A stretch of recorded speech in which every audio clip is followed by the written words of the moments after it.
Welcome to Platts Market Movers, your 3-minute look at what the week ahead holds for Asian commodity markets.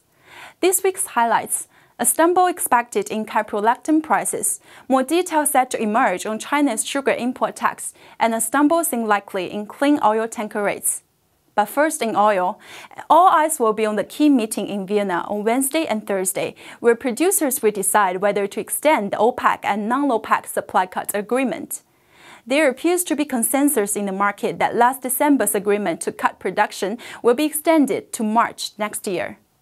Saudi Aramco signed deals worth around $50 billion with U.S. companies Saturday during the visit of U.S. President Donald Trump to Saudi Arabia. The deals are likely to be viewed as positive by commodity markets this week.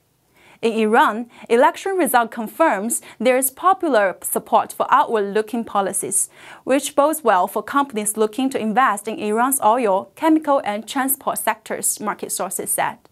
President Hassan Rouhani won a second turn in Friday's vote by a decisive margin. Do you think the weekend's development in the Middle East bodes well for supply cut agreement talks this week? Moving to petrochemicals, caprolactam prices in Northeast Asia are expected to fall sharply this week as ample local supply in China puts pressure on import prices. In Taiwan, tighter supply from Japan has led to a $300 price gap to deliver prices to China.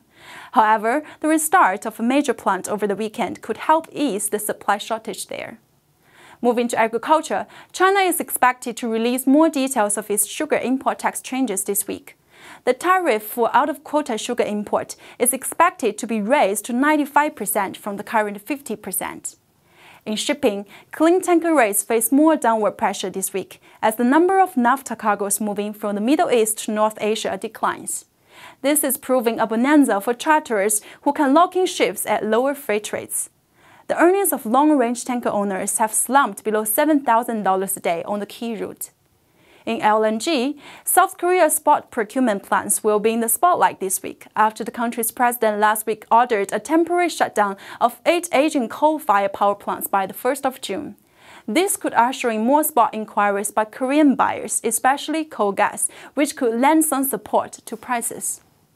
Finally, in coal, Indonesia is preparing for its month-long fasting period of Ramadan, which might result in disruptions to production in the weeks to come. That's it for this week. Join our conversations on Twitter with the hashtag #PlattsMarketMovers. Thanks for kicking off your Monday with us and have a great week ahead.